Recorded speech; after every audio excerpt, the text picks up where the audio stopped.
Good evening and welcome to Change of Pace Live. It is 2 days out to the first one-day international between Pakistan and South Africa. Pakistan cricket is finally back, which means we can finally sleep at peace tonight. And as usual, things will be all right with the country again because the men in green will be back. When you think of Pakistan cricket, when you think of world cricket, you think the most ridiculed, the most insane, the most prolific, but also some of the most unpredictable sides. You allocate that to Pakistan and West Indies, and recently, you could give that a little bit to South Africa and Sri Lanka as well.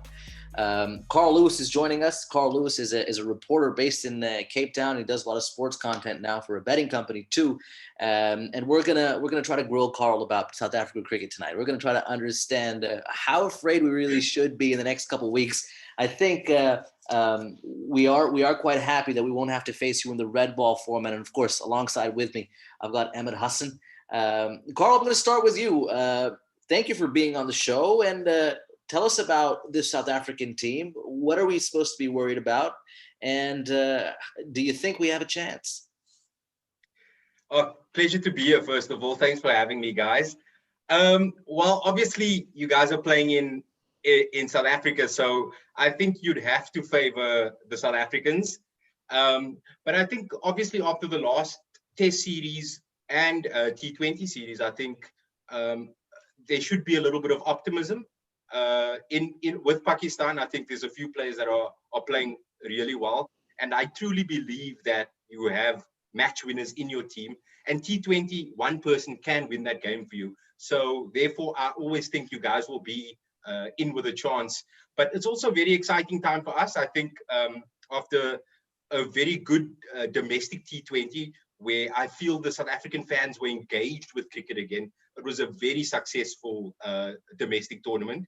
And there's a couple of new guys to watch out that's been selected. And I think most of South African fans will want to see them in the team because we are excited about what they could potentially bring to the team. Could you tell us about those new guys? Could you shed some light on them? What positions they play and how they could trouble the Pakistanis? Well, I have to start off with Kyle Verreynne. He's a red-headed chap, small in stature, but he's very gutsy. Almost in a Mohammad Rizwan kind of way. He's also a wicketkeeper. Okay. I think he's a bit more explosive than Rizwan. And he had a superb T20 domestic competition in January, February. He was one of the best players in the competition. And then it moved to 4-day stuff quite recently. And then he got back-to-back hundreds in that. So he's in the form of his life. And I and the rest of, I think, South African cricket fans really want to see him playing in all 3 formats for South Africa. He looks the real deal. He seems to have the mentality. I mean, I think we'll touch on this later, but, you know, South Africa and big moments, ICC tournaments, I think he seems to have that intangible thing. He's able to win matches. So I'm really honestly excited about him specifically. But then we have George Linder, who you saw a bit of. We're familiar with. He's a very impressive cricketer, you know, left arm orthodox, bats really well. So he also posted some big scores in the 4-day competition that just ended recently. So I think those two are the informed players. And then obviously I think we, as a nation, we are excited about Temba Bavuma being the white ball captain. I think it's an interesting choice, and for me the right choice. And I'll explain why briefly. His team won the T20 domestic competition that just ended a month ago, and he captained throughout. He was superb on tough wickets, challenging wickets, but his captaincy of Rabada and the pace attack, Sisanda Magala, who you might see, who's an excellent death bowler, his captaincy and usage of his bowlers were outstanding. So for me, who's really been engaged with this T20 cricket and domestic cricket, it just fits. It just seems right. The job was too much for Quinton de Kock, so I'm quite happy with it. It's interesting you say that because when you think of the big South African T20 superstars, a lot of them are fast bowlers, and Henrik Nortia, Kagiso Rabada, and you got batsmen like Quinton de Kock and a little bit of Jack Callis as well, way back in the day. Maybe recall that 2009 semifinal of the T20 World Cup. But one thing that I don't associate with Temba Bavuma, I've always thought he's a brilliant fielder and a great test batsman, but I never associated with him T20 cricket. Is that a bit of a Muhammad Rizwan like transformation where he's coming into his zone in terms of six hitting and boundary hitting?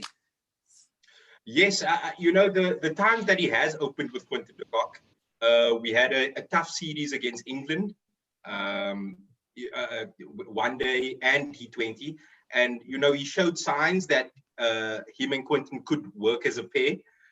They obviously opposites. Quinton's explosive, where Temba's more of a hitting through gaps, things like that. But I think he has what it takes. Them as a partnership, it could work. I do worry, though, there will be a lot of pressure, of course, because, like you said, and you're not wrong when you say he's not associated with big hitting. I do worry about our middle order lacking that punch and that explosiveness in the middle overs. That's my big concern. So there will be a lot of pressure on Bavuma to keep his strike rate above 120. Well, Emmett, Carl's optimistic here. He clearly seems that there's plenty in there, and the new guys coming through that'll trouble Pakistan. We're going to start with the ODIs. That's a format that Pakistan haven't played in a while. I can't. Well, the last time we played a one-day international, I think it was definitely 2020. We haven't played a single one this year. It's been a while. It's been a while. Interesting format. Babar Azam's favorite format, if you look at the statistics of it, but not a format that we've done historically well in recently, despite having an okay World Cup. I would give it a B+. What are now beating South Africa in South Africa? Last time that happened, Misbah Luck was captain. So it's been a while. We've been through 3 captains since then. Who is that you're looking to in the Pakistan side that can actually beat the likes of Dean Elgar, Aiden Markram, Faf du Plessis, Rassie van der Duss, and Temba Bavuma as well? Who's gonna dislodge that South African batting lineup? And once we're done, we've got Ngidi and Shamsi and Rabada and Sipamla to deal with as well. Well, I mean, you can go ahead, Carl. No, go ahead.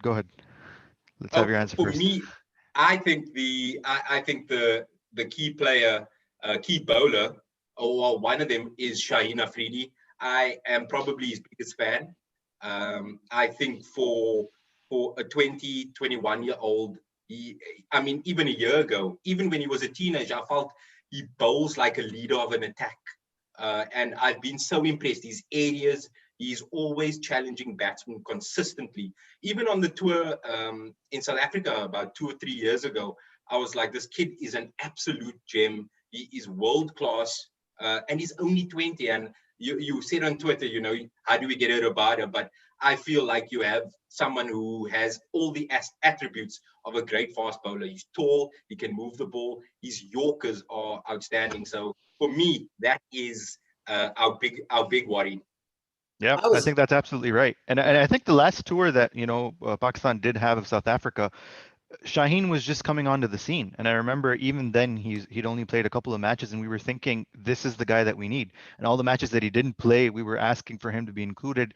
And that complete fast bowler that we haven't seen in the past for someone who's 20, 21, that is a rarity. And I think Kagiso Rabada was the only person that came close in the last few years, in recent memory at least, who was that complete at that young an age. And leading an attack with the new ball, coming in at the death, not being supported by a lot of people either. Let's not forget that Pakistan's pace attack hasn't been as great as reputation might suggest. He's now going to be partnered up with Hassan Ali, who I'm excited about coming back into this team. I feel like the one thing Pakistan have lacked has been that middle overs attack, and Hassan Ali kind of brings that back to Pakistan.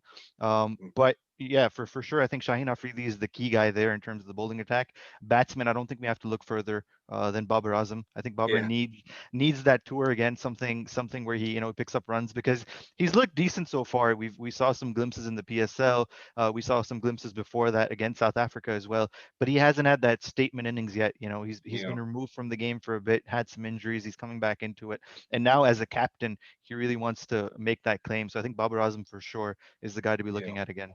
Carl, I want to ask I want to Yeah. ask Ahmed. I want to ask Ahmed about Pakistan's emerging picks in the squad. But before I do that, I want to get a third-party assessment here. I want to get some assurance for Pakistan fans because Babar Azam is our boy, right? So he can. Yeah. When we look at Babar Azam with the batsman, we think very highly of him. We think we haven't had a better batsman than him since Saeed Anwar. At least some of us believe that. Now, there is a perception of home fans, but then what really matters is what does your opponent see in you? The example that I want to give is maybe the likes of Virat Kohli. When you look at a build up to an India series, the media, the opposition's bowlers, they talk a lot about it. They talk about how are we going to get Virat out? How are we going to get rid of Kohli? Do you feel that way about Babar Azam? Or does the South Africa cricket, the fraternity that surrounds you and the people that you speak to in the country, is it still that, oh no, he's great, he's good, but he's still a boy. He's no Virat, he's no Rohit. No. I think the South African fans who watched the last time they were in South Africa, they realized that we are dealing with one of the elite batsmen in the world, top 5 at least, potentially top 3. But like you said, he hasn't been playing his best of late. But he's an elite batsman. He's world class. There is absolutely no doubt about it. I mean, I just think his ability to play off the back foot and the front foot with ease, and he's so still at the crease. I think he's an absolute joy to watch. So when Pakistan, I think the focus is definitely on Baba. Definitely. I mean, I think obviously India's a big country, and they're one of the big 3. But I would say there's the same concern when it comes to Baba as there would be with a Rohit or Virat. We know we need to remove him, and we're probably in with a very good shot of winning. Yeah, true. That's a fair point. And in ODIs, statistics show that if you can get Babar early, you're in business against Pakistan. It can be a very thin batting order when he doesn't fire. Ahmed, I'm just going to briefly ask you about some of these new names that have come courtesy the PSL, courtesy the Qaid Azam Trophy or the National T20 Cup. If we can expect to see them, and if we do see them, what do you expect from them? Abdullah Shafiq, Danish Aziz, Saud Shakil, all making their way into, and Muhammad Wasim, Islamabad United, all making their way into the in the one-day squad. Well, starting off with the ODIs. Who do you see feature from them, and what do you expect from the very, very young boys that are being sent to South Africa, which has not been an easy tour historically for Pakistan? I mean, it's a trial by fire for most of these guys. And I mean, unfortunate for Saud Shakil, he's been withdrawn because of that injury. But Danish Aziz is one guy that I would expect to slot into that middle order. And it's just the fact that, Pakistan are a bit brittle in that middle order. We were just talking about this earlier in the day. There's rumors that Sarfraz Ahmed might play as a specialist batsman, maybe a wicketkeeper, just because we are missing Mohammad Hafiz and the like. So there is a gap there, right? And if you have a young guy like Danish who can come in at number 5 and number 6, he has some big hitting ability. We've seen him win matches for Sindh as well. Bowls a bit of left arm spin as well. So there is room for him to be in there, especially because Imad Wasim is also missing. Mohammad Wasim looked good in the PSL. He played for Islamabad United, seemed like a quick fast bowler. Also has some big hitting ability. We didn't get to see that in the PSL, but we've seen it in other tournaments. I don't think he features into this squad just because of the balance that we have right now with the fast bowlers. I think guys like Mohammad Hasnan do come in ahead of him if given the opportunity. Again, it's a 3-match series. I don't think they're going to tinker around with things too much. I don't see Abdullah Shafiq featuring either. I feel like they're going to go with the mainstay of Imam ul-Haq and Fakhr Zaman. But I would expect Danish Aziz to at least get a game, at least one game, and to come out and show that ability that he has at number 5 and number 6, because he does have talent. And we were crying about him not making, the Karachi Kings lineup, because he's got that ability, and we've seen it firsthand in the National T20 Cup. So I think that's one name that I'd expect in the ODI series. The T20 series is more of a mix. We do have more games there as well, so things can change there a bit more. Maybe Mohammad Wasim comes in there, but otherwise we're not really seeing anything changing too much for the ODI squad. Can I just? Yeah. I want to ask about Imad Wasim. He was left out of the squad, right? Yeah, he was. Yeah, and then we're very shocked about that. So for me as a South African fan, I'm jumping for joy hearing that news. I think, with the new ball and also in the middle overs, he's so hard to get away. So for me personally, I think that's a bit of a blunder for the selectors. I think he's an excellent cricketer. He can also bat a bit. But Mohammed Asnan, I think he, the bit that I watched of the PSL, I mean, where does Pakistan? How does Pakistan get people to bowl so fast and so many of them? I mean, you guys are blessed with. I feel when you have kids bowling over 140, you need to treat them with care and you need to manage them properly. And I don't know how Pakistan carries on producing these young fast bowlers with the ability to hit 150. It's crazy. We're so spoiled that we just sideline some of them. Guys like Naseem Shah are not even in contention right now because, again, a 17-year-old who was looking like the next big thing is just sitting on the sidelines right now. And I mean, it's funny that you mentioned about the fast bowlers because in the PSL, we made literally a 15-man squad of fast bowlers under the Yeah, age of 30, under the age of yeah, 30 that were just playing yeah, in the PSL. yeah. And even then, we were leaving out guys, and that's how crazy it is right now. A couple of them have made it. Arshad Iqbal, Mohammad Wasim, they've both made it into that lineup, and along with Mohammad Asnan. And the crazy thing is, all of these guys are under 21, even Shaheen Afridi. So Yeah. having a core that young going forward can only be, promising and deliver on something greater. It's just that we keep discarding them just because we have so many of them. We're just that spoiled for choice, unfortunately. Isn't Waka is Waka part of the coaching staff? He It is. He's the is. bowling He's a coach. bowling coach. Yep. Yes. He's the Yeah, I bowling think coach. there's a big responsibility on him to nurture these youngsters. I like listening to Wasim Akram in commentary talking about fast bowling, and I feel like someone like him could obviously add a lot of value. But I'm not sure what the sentiment is about Waka as the bowling coach. But he has a lot of good raw materials to work with. There should be pressure Absolutely. on him to There is. make them sustainable. There actually is, Carl, Absolutely. and you make a really good point. Even as a third-party observer, one of the most scrutinized positions in PC at the PCB is bowling coach. And one of our colleagues on the show couldn't make it tonight. AZ is very critical of our last bowling coach, Azhar Mahmood, despite us winning Quite. an ODI trophy during his tenure. He says he's very much responsible for some of our boys losing pace or not being able to, be efficient with their pace and becoming into cutter merchants, as he says, where they're bowling with the sleight of hand or the back of the hand, which is important in T20 cricket these days. But there's nothing like pace, as we say in Pakistan. Pace is pace. And Ahmed is actually not very, but sometimes skeptical about Waqar Yunus's coaching. I am. I've always been, just because I Mm. mean he's that high profile celebrity. He's a legend of Pakistan cricket. So the questions don't get raised as often. But if you look at the last few series that Pakistan have played under his coaching, they haven't done so well. We went to England, the bowlers couldn't get all 20 wickets every single time, and you had guys bowling in helpful conditions. And we started to question, maybe it's the inexperience, maybe it's the youth, or maybe it's the coaching that they're getting. Maybe they're just not getting the right instructions or directions. We saw Shaheen also internationally going for some runs.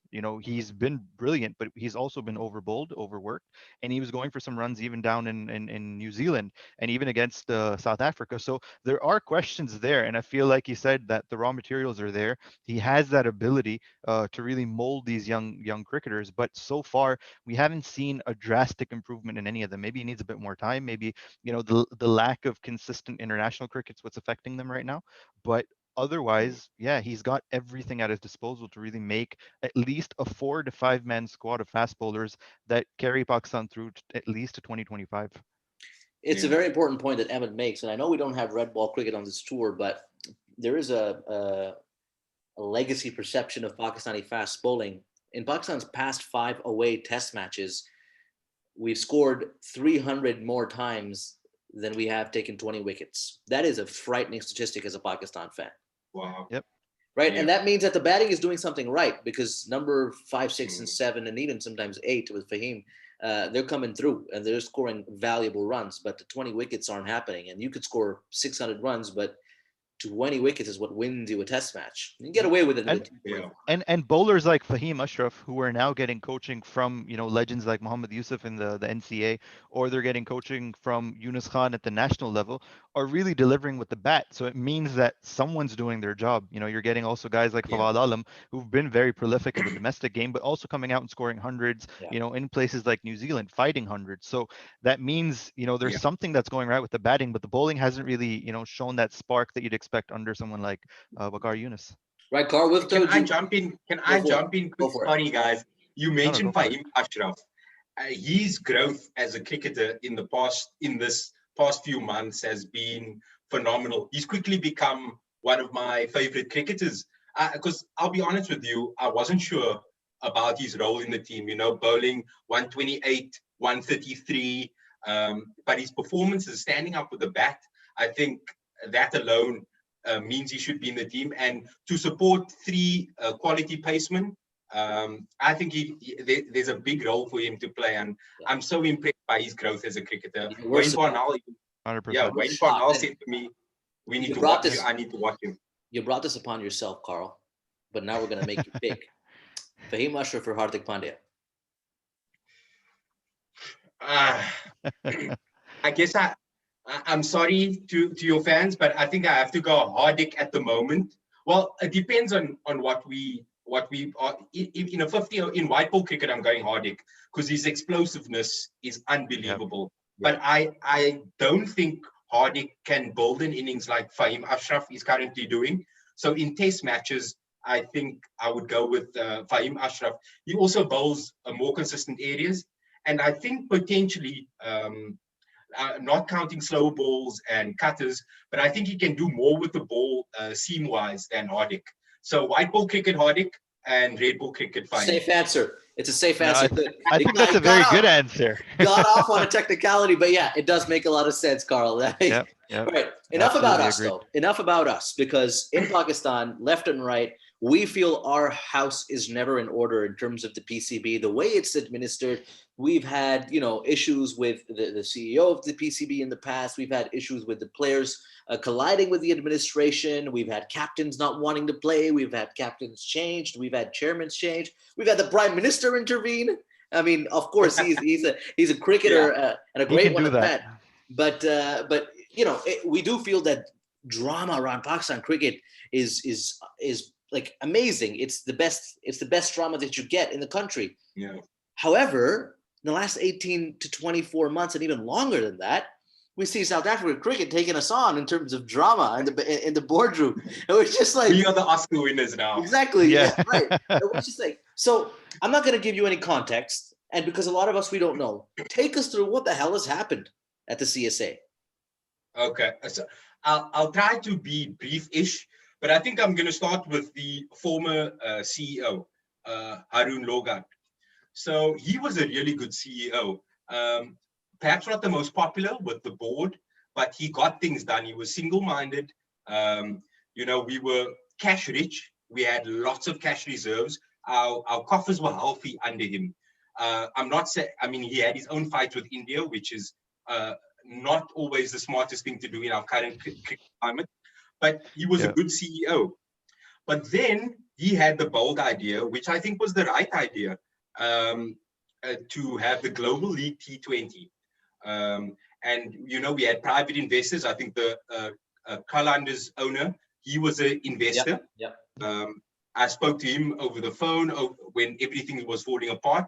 So he had the right idea. These owners were spending their own cash in their own South African cities, and there was potentially an opportunity for us to make a lot of money off this, or at least shore up our finances. However, something, and it's still shady what happened, but the broadcasting rights of the competition was never properly settled, and they steered away from our home broadcaster, SuperSport. They wanted to go international with it. They were thinking big, but they couldn't get the deal over the line. So the board saw this as an opportunity to get rid of Haroon. And for me, that's when things started to crumble. Our board already, and when I say our board is basically made up of the presidents of our various provinces.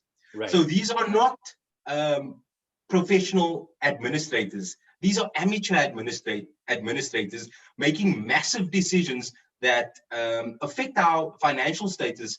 And for me, who likes pragmatism, I believe that we need to look out for ourselves financially. So the board basically booted him out. They installed Tabang Moroy, who was a board member, but he was unqualified, if we're very honest. to be a CEO of South African cricket. And he kind of, he took over a mess, which was the Global League T20. And then we created the Mzansi Super League, where CSA owned everything, no private investors. So all the risk, financial risk, suddenly fell onto Cricket South Africa. So you don't have you don't have franchise owners in the Mzansi League? No, they're all owned by Cricket South Africa. There's no owners. Okay. So everything we when I say we, Cricket South Africa, they pay for everything, and the broadcast deal was made with the national broadcaster, the SABC, which made them no money because our national broadcaster is broke. But basically, for a long time, our board has a lot of power. When the IPL was what was it, 2009, I think, there was a scandal about how bonuses were paid out to the board. Thereafter, there was an inquiry into changes that the board need to make so these errors don't happen again. Now, the changes were suggested in 2012. We are in 2021, and they're still refusing to make any of these changes to help with transparency, because they are clinging on to power so much, so badly. And I reiterate again, these are not professionals. These are amateur presidents who have day jobs, and I'm sure some of them do a very good job as presidents, but unfortunately, some are not cut out to run professional cricket. And I feel like the PCB is in a very precarious situation, just like South Africa. We don't have a seat at the table with India, South Africa, India, Australia, and England. So we really need innovative, progressive leadership who are going to make decisions that's going to help the game. Yeah. So for me, to put it simply, our board has too much power. They're refusing to change. And we currently have an interim board at the moment who's trying to make changes, but the members council, which is another elite group within the board, is stopping this. It's a real mess. There's so many issues. Well, let me ask you this, Carl. Let me interrupt you and ask you this. I want to understand from a cricketing perspective, because I know that Graeme Smith has recently been part of your administration too, and I don't think anybody knows South African cricket better than Graeme Smith. I mean, considering his services to the game and now outside of it, how are these changes affecting your cricket, your 15-man squad? For me, I feel like your boardroom issues, they eventually spill over to on the field, and I can see that we're witnessing that now. The 2019 World Cup, we were absolutely atrocious. Our players, they came home late from the IPL, and you could just see how mismanagement is now filtering to the field. Having said that, I think you speak about Graeme Smith. That was a golden era for South African cricket. Yes, it was. Those players are hard to replace. So I think we have to acknowledge that the players, it's going to take a while for us to reach that level again, first of all. And also, with Graeme Smith, sorry, let me get this straight. It's going to take us a while to get to that level again. But you need smart leadership, smart administrators to create an environment where we are building cricketers. Because, like Pakistan, South Africa does not struggle with talent. That is never going to be an issue. But talent doesn't win you World Cups, as you can see. We don't have a World Cup. But that's why I say the need for effective progressive leadership is needed now more than ever. And just on Graeme Smith, there's a lot of controversy around his role. I believe that it's important that he is there because I'm sure you as cricket fans respect him as a cricketer, the most successful Test captain of all time, I think, or most wins. One of them. Yeah, one of them. Definitely South Africa's. Yeah. So someone like him, when I mentioned that, Pakistan and South Africa, we don't have a seat at the big table. I feel like someone like him navigating our voice in world cricket is a good thing. That's why I don't mind I'm not sure about you. When your Prime Minister Imran Khan gets involved, I feel he has that clout, but I'm not sure how that's perceived in Pakistan. It's a mixed bag. It is. Yeah, that's a good way to put it, because sometimes the cloud can kind of overshadow, merit. That becomes dangerous. But when it's with cricket, Imran has the most merit, I believe, than most people ever to exist. So he's great in that sense. Let me. You mentioned the IPL. We don't talk about the IPL, and that's doesn't exist right now, and that's not on us. It doesn't exist because we don't want it to. It doesn't exist because that's what the administration, and I never put this on the cricketers from India. I want to make that very clear. I reiterated this many a time. It really isn't about Indian cricketers. When I look at these young Indian boys coming through the IPL, making their dreams come true, it is heartwarming. However, I will hold it against the Indian cricket administrators, whether it's the government or the BCCI, for their very open prejudice against Pakistanis, right?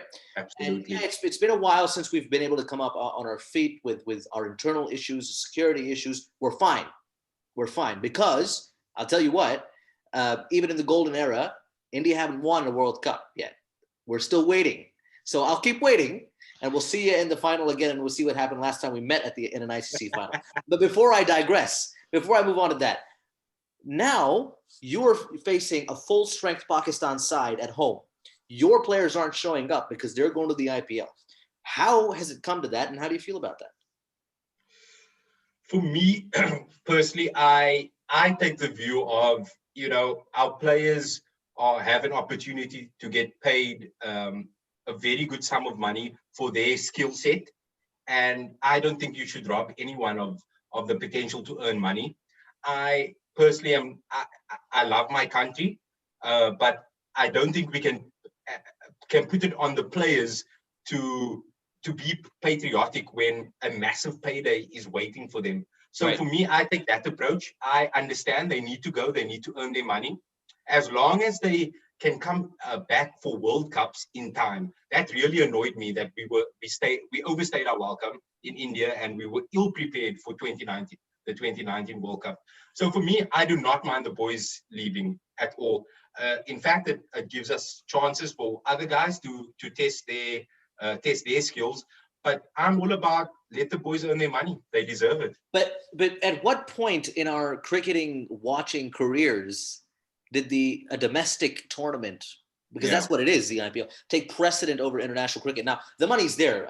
What you've said, you can't argue the economics. And, as people like Ahmed and I that work outside of our home countries, it would be extremely hypocritical to point fingers at South African cricketers to say, hey, why aren't you putting on the green and yellow when they could make so much money in blue, red, and yellow and whatever they've got there? But where did that, do you think that this is healthy for international cricket, that the IPL is now taking precedent over international cricket?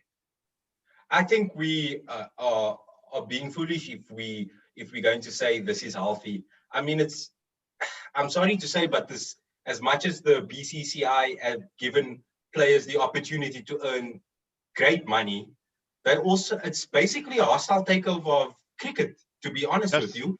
And they're being aided and abetted by Australia and the ECB. That's honestly what I feel is happening. And we just don't have any voice whatsoever. Our voices are being drowned out. When I say we, I'm talking about Pakistan, South Africa, Sri Lanka, West Indies, teams that have the potential to win ICC tournaments. Yep. And I tweeted this the other day, actually. Joe Root, Faf du Plessis, Dean Alger, all made their test debuts in 2012. Joe Root brought up his 100th test match a month or two ago. Faf du Plessis and Dean Alger have only played 60 odd tests compared to Joe Root. So what we're going to find in 10 years is that all the test records, all the international records are going to be dominated by England, Australia, and Indians. It's honestly, I feel like this is a hostile takeover, and we're almost powerless to stop it, because we don't have the economic power or the voice to stop this.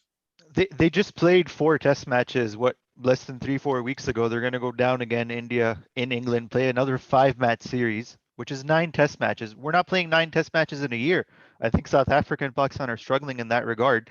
And what you've just mentioned, this axis of power that's now built between the ECB, Cricket Australia, and the BCCI. I proposed a radical idea to my colleagues and some of our listeners a little while ago, and I said the exact same thing, that Pakistan, South Africa, Sri Lanka, Bangladesh to a certain extent, and West Indies as outsiders, but they're still benefiting from the IPL. They should band together and make a super league of their own. Bring in all of the teams that they have domestically, and just scrap international T20 cricket altogether. Just bring in South Africa, bring in Pakistan, bring in Sri Lanka, bring in Bangladesh. They all have little leagues of their own that are now picking up success. Put them all together, make it a massive league, 30 teams, 10 from each country, however you want to do it. Let them play for 6 months a year, and then let the IPL just pick English players and Australian players and whoever else wants to join them. We'll still get the money because there's broadcasting rights everywhere, and that's the one way to break it. I really don't see how you're going to break this axis of power, and this is why you're going to have 2 IPLs within the span of 6 months, and the international players are not going to go I from have any thought of the hard countries. about how this idea could be wrong, but it really is. I feel like it's future proof. It's $1 billion idea if someone were to take I'm it up. trademarketing it. Exactly, and it really is the only way we can go forward to break this monopoly. But I am counting on South Africa if Pakistan decide to secede from the ICC, then I'm hoping South Africa, Sri Lanka would follow next. Although I feel like that's a while to go from there. Let's talk about Yep. the cricket again from South Africa because and Emin, I'm going to go to you first, and then Carl, I'll come to you with a slightly sensitive topic that it's very difficult for me to talk about as a Pakistani, but you'll have a better grasp of it. Temba Bavuma as captain, Emin Dawson, the cricketing side of it, what do you feel? A bit of a Russian roulette happening with South African captains at the moment. We've gone through quite a few of them recently. Yeah, there's been a lot of chopping and changing, but to be honest, the way that we saw Quinton de Kock take the field in the last few series, he just didn't look like he cared enough. He was Haseman was very, ripping him apart. yeah, he was I've very never said that. laissez-faire. I've never said that. I've said. There's no passion, and honestly, we talk about this. If you want someone who is explosive with the bat, also an explosive personality to a certain degree, it just didn't come across on the field. The way that he was standing behind the stumps, the way that he was marshaling the troops, it just felt like it was just another job for him. And that's something that cannot be the case when you're leading your national team. Again, we go back to Graham Smith. He's been your most successful captain. You have such a great role model in him, and this was a guy that came into the team when you had the likes of Sean Pollock and Jack Callis and others who were so much more senior, but they gave that captaincy to a young guy. He led all of them. He led them together, of course, but he led all of them. And then you have someone like Quinton de Kock, who is now the senior statesman, doesn't have Duplessis, doesn't have AB de Villiers, just stood around, didn't look like he really gave a shit. So, that's not something that anyone should be sitting idle by. And if Bavuma, like Carl's mentioned, has led, admirably at the domestic level, he's hands-on with his fast bowlers, which is very important when you have a very strong core of fast bowlers. Then that's the guy that you want up there. I If I, I haven't seen yeah, enough of him in the white ball cricket. Sorry to cut you off. As a batsman, but if he's leading from the front and he's got the runs under his belt in the domestic circuit, then doesn't make. I mean, he seems like the right choice. I'll tell you, Carl, if a Pakistani captain behaved the way Quinton de Kock did in that series against Pakistan, he wouldn't play cricket for the country again. Yeah. I would believe that. I would believe that. And there is one Pakistani who I believe is very happy about Bavuma's appointment. Some of us here in South Africa seem to think he could be his agent. You know who I'm talking about potentially? The No, who? not sure. It's Ramiz Raja. I feel like Ramiz Raja absolutely loves Temba Bavuma Bavuma. and always provides great nuance to Temba's career, like I would.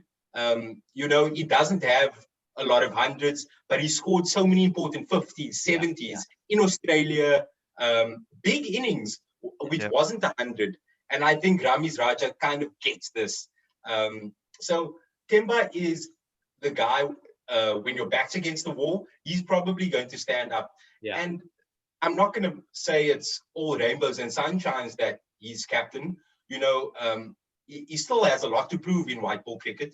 But unfortunately, we are in the situation where there is no candidate that's just like, yes, you need to be captain. There's just nobody. Yeah, there's no apparent choice. Yeah. Let me ask you this, Carl. Let me ask you this.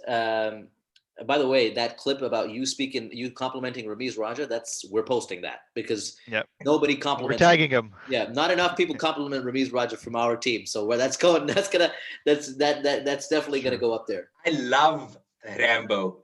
I've loved Rambo for years.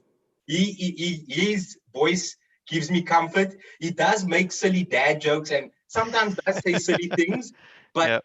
I'm sorry, I'm not going to take any Ramiz Raja slander. If you guys say anything bad, I'm off this. No. No, we'll save it. We'll save it for our live Yeah. commentary. But listen, I mean, we have a lot of affection for cricketers, for commentators that are coming through from South Africa too.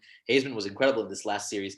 Now, we had the folks from the Caribbean Cricket Podcast earlier this summer when West Indies were touring England, and we discussed racism in cricket. Because the BLM movement was picking up pace at that time, and Michael Holding did that incredible piece on Sky. Wow. I mean, very moving, very piece, and Mashal from that show had a lot to say about it. When you talk about racism in cricket, I don't think there's a country more affected or more involved in it than South Africa. But as a Pakistani, it's even though in other aspects we do face a lot of racism, when it comes to cricket, we don't face it because, you know, the country is predominantly, if not all, one race.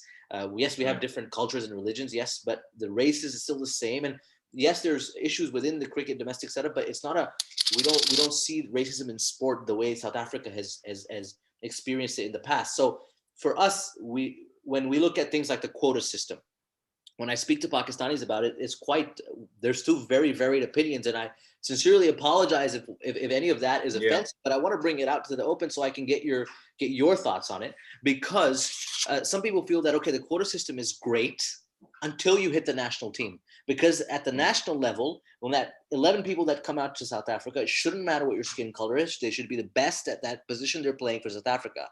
The other side of it says that the legacy administration of South African cricket would not enable any cricketers of color to ever be in that 11, so we need the quota in the national team. Can you speak to the quota system and what your thoughts are about it?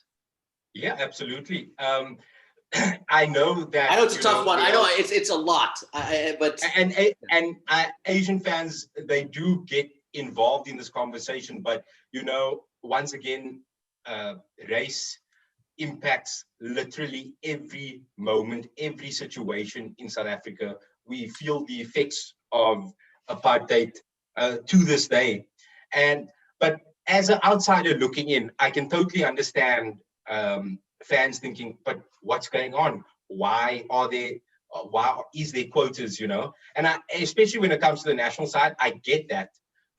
But there has been a traditional bias from coaches to select a white guy over a person of color. That is just South Africa. And I think I still see the need for targets, the quota system, call it what you will. But I think it needs to be implemented. Sometimes I do have an issue with the way it's implemented, especially in domestic cricket. I feel like we can see there's a lot of black cricketers coming through. We use the word colored here as well. I'm not sure if I'm regarded as colored in South Africa, not African black.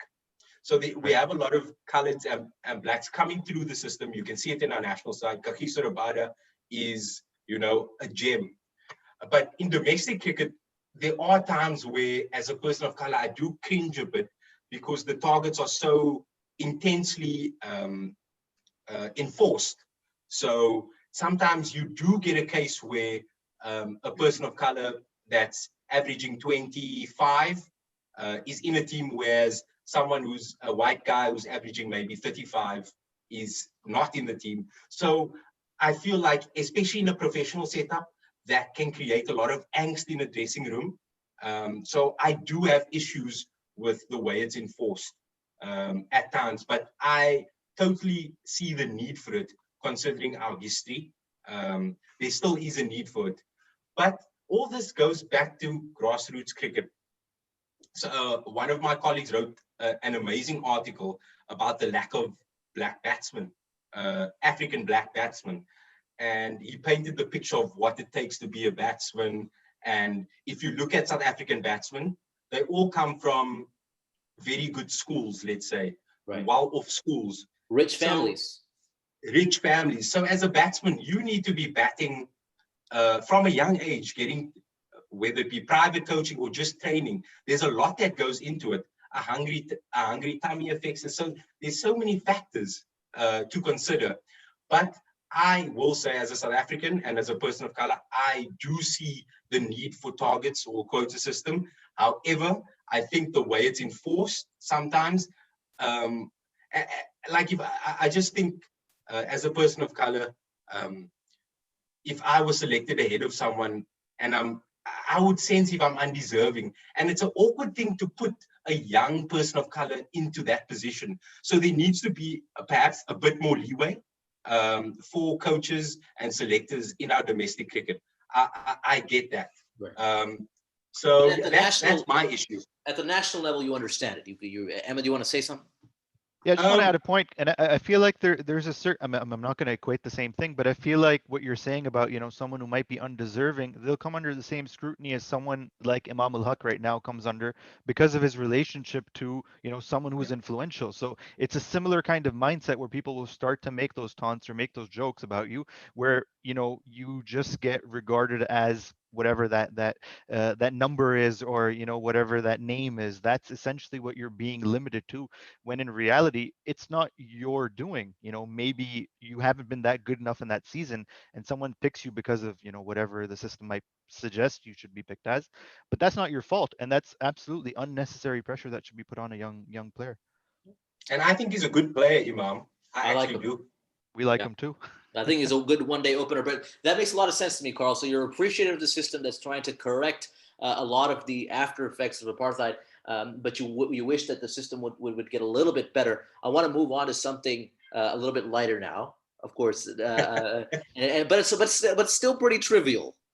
Can you explain to us how, after kicking our ass for an entire decade in the 90s, and then for the better part of the 2000s, you don't have a World Cup? What is it going to take? What is it going to take for South Africa to win any sort of World Cup? And honestly, you could joke about it too, give us a little funny side of it, but tangibly too, because when I grew up watching cricket, it was Australia and then South Africa, and sometimes South Africa and then Australia. Yes. But the gulf of you go to the cabinets and they don't have enough of them, and when you go to South Africa, it's quite cobwebs and just quiet. So what is the difference? Yeah. I mean, I think we have to go back to '99. We had a phenomenal one-day team under Bob Woolmer, under Hansie Cronje. That was a seriously good team, and perhaps ahead of its time even. And they absolutely bottled it. They bottled that World Cup. Say what you want, they bottled it. And, then 2003 happened in our own backyard. I don't think we were as good of a team, to be perfectly honest. But then the chokers tag stuck from then.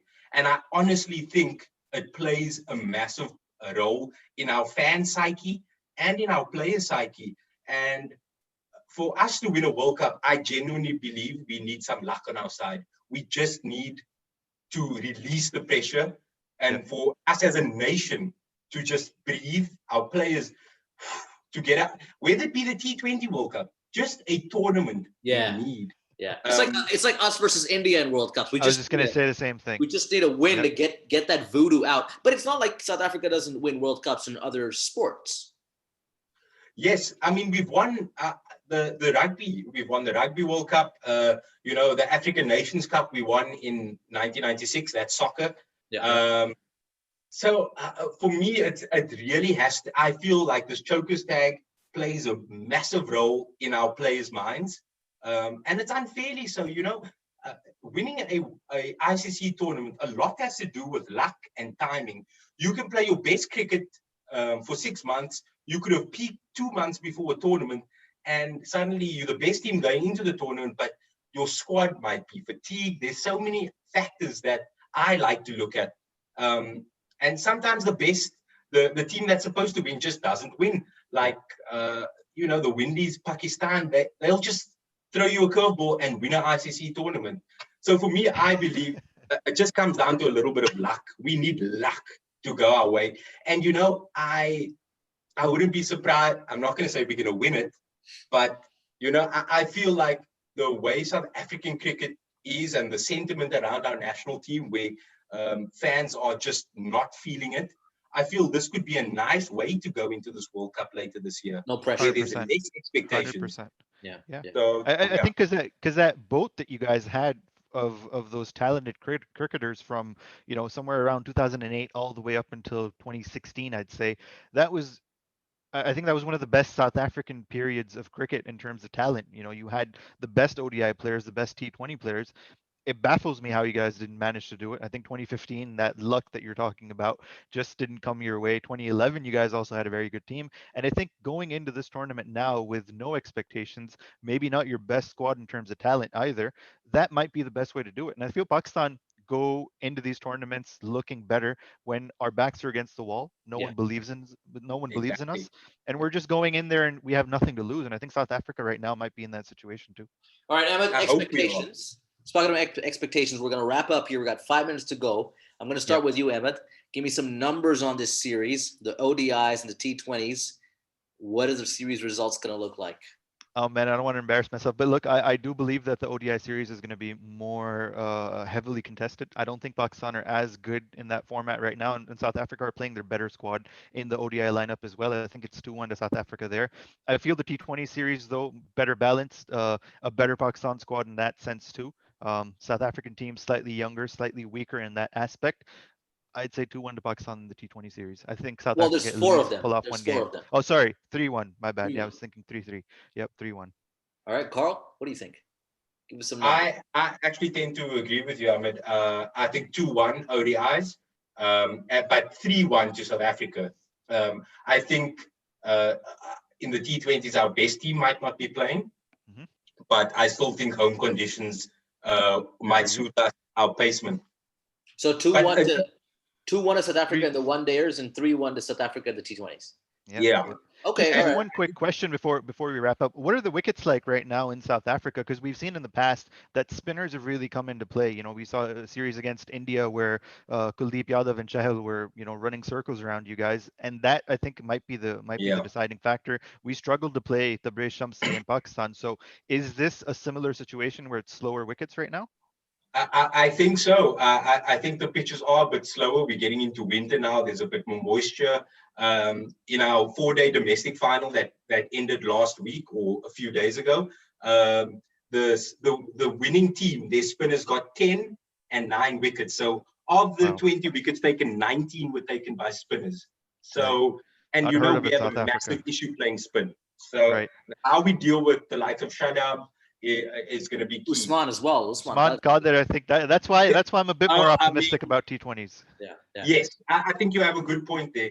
But I know we're ending up soon, guys. I wanted to, since we're talking about spinners, my love for spin was started by Pakistanis. Firstly, Saqlain Mushtaq and Mushtaq Ahmed. And then Saeed Ajmal is probably my favorite finger spinner of all time. And when the ICC banned him, they killed off spin for a whole generation. But that's my opinion. We haven't produced an off spinner since, and that's a struggle that you didn't see in Pakistan, like you've mentioned. You know, we had guys who grew up idolizing Saqlain Mushtaq. Their actions, Hafiz, Shoaib Malik, are copies of the legend, right? And we've all grown up mimicking that action. And then Saeed Ajmal, to a certain degree, also had the same thing, but they all went the other way with, you know, the bans that they suffered. And honestly, yes, the ICC has killed finger spin for Pakistan. We're not producing any off spinners of late, and it's a travesty, honestly. Carl, before you leave us, we have a bit of a tradition on the show, especially when we have a foreigner on here. We want you to tell us your favorite Pakistani batsman and your favorite Pakistani cricketer. We usually leave the leeway of giving us 2 sets, so all time and current era. Oh, okay. Well, I'd